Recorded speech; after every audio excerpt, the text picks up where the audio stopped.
শয়তান নিশ্চিত ভেবেছিল এই বুঝি শেষ, সব ফুরিয়ে গেল। শয়তান নিশ্চিত ভেবেছিল এই বুঝি শেষ, সব ফুরিয়ে গেল।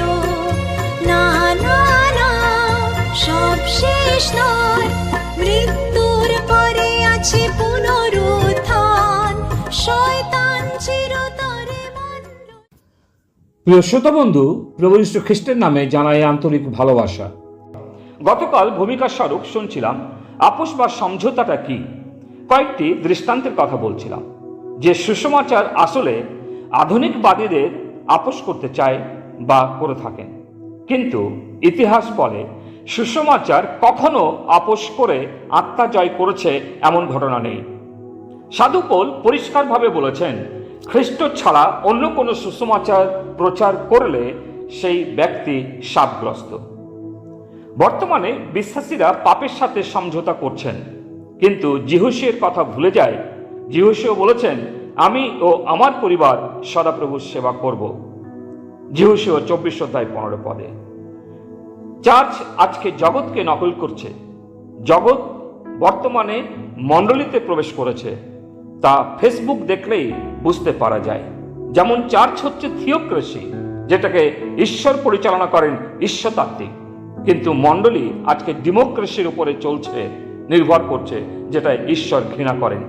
যেমন ঈশ্বরের মণ্ডলীতে ভোটাভুটি হয়, তখন ঈশ্বর আর প্রধান থাকেন না, কারণ আমি বা আমরা চার্চের অফিসার্স বা পদ মর্যাদাগুলোকে বাছাই করি, ঈশ্বর করেন না।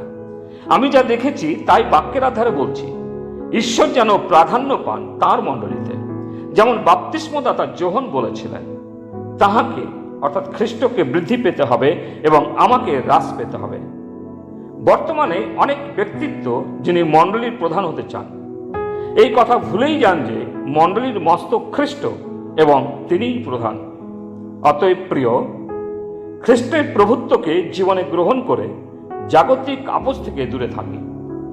রাজা ফৌরনের দেওয়া প্রথম আপোস লেখা আছে, তখন ফৌরন মোশিকে ও হারনকে ডাকাইয়া কহিলেন, তোমরা যাও, দেশের মধ্যে তোমাদের ঈশ্বরের উদ্দেশ্যে যজ্ঞ করো।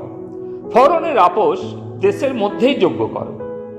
আবার 28 পদে লেখা আছে, তোমরা প্রান্তরে গিয়া আপন ঈশ্বর সদাপ্রভুর উদ্দেশ্যে যজ্ঞ করো, কিন্তু বহু দূরে যাইও না। আজও ফৌরনের মতোই অনেকে দূরে চার্চে যেতে চায় না, বাড়িতে চার্চ করে নেব বলে থাকেন। এই চিন্তাধারা শয়তান থেকে আসে এবং বিশ্বাসীদের ঈশ্বরের আরাধনা থেকে দূরে রাখে ও ঈশ্বরের আশীর্বাদ থেকে বঞ্চিত করে। যাত্রা পুস্তক 5:3 মোশি ও হারন ফৌরনকে বলেছিল, ইব্রিয়দের ঈশ্বর আমাদেরকে দর্শন দিয়েছেন, আমরা বিনয় করি, আমাদের ঈশ্বর সদাপ্রভুর উদ্দেশ্যে যজ্ঞ করণার্থে আমাদেরকে 3 দিনের পথ প্রান্তরে যাইতে দিন, পাছে তিনি মহামারী কি খড়গ দ্বারা আমাদেরকে আক্রমণ করেন। ঈশ্বরের আদেশ খুবই স্পষ্ট বা পরিষ্কার। আবার যাত্রা পুস্তক 7:16 আমার প্রজাদিগকে ছাড়িয়া দাও, যেন প্রান্তরে আমার সেবা করে। ঈশ্বরের নির্দেশ বা আদেশ নির্দিষ্ট। ঈশ্বরের ইচ্ছা যেন তার প্রজারা তার বাক্যে পূর্ণবাধ্য হয় এবং যা যা করতে বলেছেন তার প্রত্যেকটা পালন করা হয়। ফৌরন আপোস ছিল, কিন্তু ঈশ্বরের ইচ্ছার আংশিক পূর্ণ করতে চেয়েছিল। ঈশ্বরের দেওয়া নির্দেশ নির্দিষ্ট ছিল যেন ইসরায়েল জাতি মিশর থেকে সম্পূর্ণভাবে পৃথক হয় 3 দিনের পথ যাওয়ার দ্বারা। আজও ঈশ্বর আমাদের জীবনে জগৎ সংসার থেকে পূর্ণ পৃথকতা চান তাঁর আরাধনার জন্য, কিন্তু কেন 3 দিন? সম্ভবত এটি পুনরুত্থানের মাটিতে বসবাসের একটা ছবি মাত্র।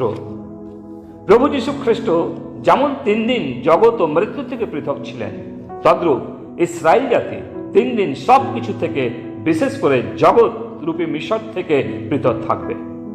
আজও ঈশ্বর অনুরূপভাবে একই নির্দেশ দিচ্ছেন পৃথক হওয়ার জন্য।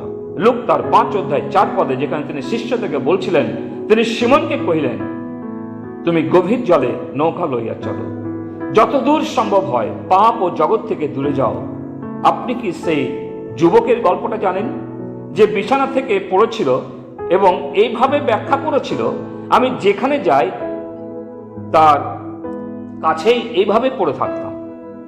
অর্থাৎ অনুরূপভাবে অনেক লোকেরা জগৎ রাজ্যের প্রবেশ দ্বারের নিকটে থাকেন, সুযোগ হলেই আপোস করেন এবং প্রভুর থেকে সরে গিয়ে আত্মিক জীবনের ক্ষতি করেন।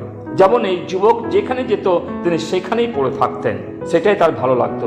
আজকে আমাদেরও আপোসের জীবনটাই যেন বেশি পছন্দ করি। আপোস থেকে সাবধান, ঈশ্বরের শক্তিতে এর থেকে দূরে থাকুন যত দূর সম্ভব হয়। ঐশ্বরিক প্রেমের গভীরে ও তার বিশ্বস্ততার গভীরে যান ও জীবন কাটান। বর্তমানে অনেক বিশ্বাসী তথা সাধারণ মানুষ কাজকর্মে, জাগতিক প্রলোভনে, চাওয়া পাওয়াতে ব্যস্ত, যে সত্য ঈশ্বরকেই ভুলে যায় ও তার আরাধনা থেকে দূরে থাকে। প্রিয় বিশ্বাসী ভাই ও বোন, ঈশ্বর আজও অপেক্ষা করে আছেন যেন আপনি তার জন্য পৃথক হন, পূর্ণ পবিত্রতায় তাঁর সেবা করুন। যিশাইকে তিনি বলেছিলেন, যিশাই 43:7, সেই ব্যক্তিকে আনিয়া দাও যাহাকে আমি সৃষ্টি করিয়াছি, আপন গৌরবার্থে নির্মাণ করিয়াছি। হ্যাঁ প্রিয়, আপনিও তার সৃষ্টি, তিনি আপনাকেও ডাকছেন। আপনি কি তার উদ্দেশ্যে পৃথক হবেন? আপনি ঈশ্বরের সহিত বোঝাপড়া করে নেন। ঈশ্বর তিনি তার বাক্যে আশীর্বাদ করুন। পিতা ঈশ্বর, তোমাকে ধন্যবাদ দিই। আজকে সকালেও এই আপোসের সম্বন্ধে প্রভু আমরা দেখেছি এবং দৃষ্টান্তগুলি দেখছিলাম। প্রভু, তোমাকে ধন্যবাদ দিই যে তুমি মোশিকে এই আদেশ খুব পরিষ্কার দিয়েছিলে যেন তারা কোনোভাবে ফরনের সাথে আপোস না করে।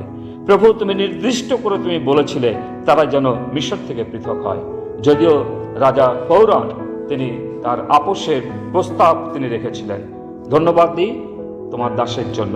প্রভু, তুমি অনুগ্রহ দাও যেন আমরা এই আপোস থেকে দূরে থাকি। প্রার্থনা প্রভু যিশু তোমার নামে চাই, আমেন। আছে পুনরুত্থান, শয়তান চিরতরে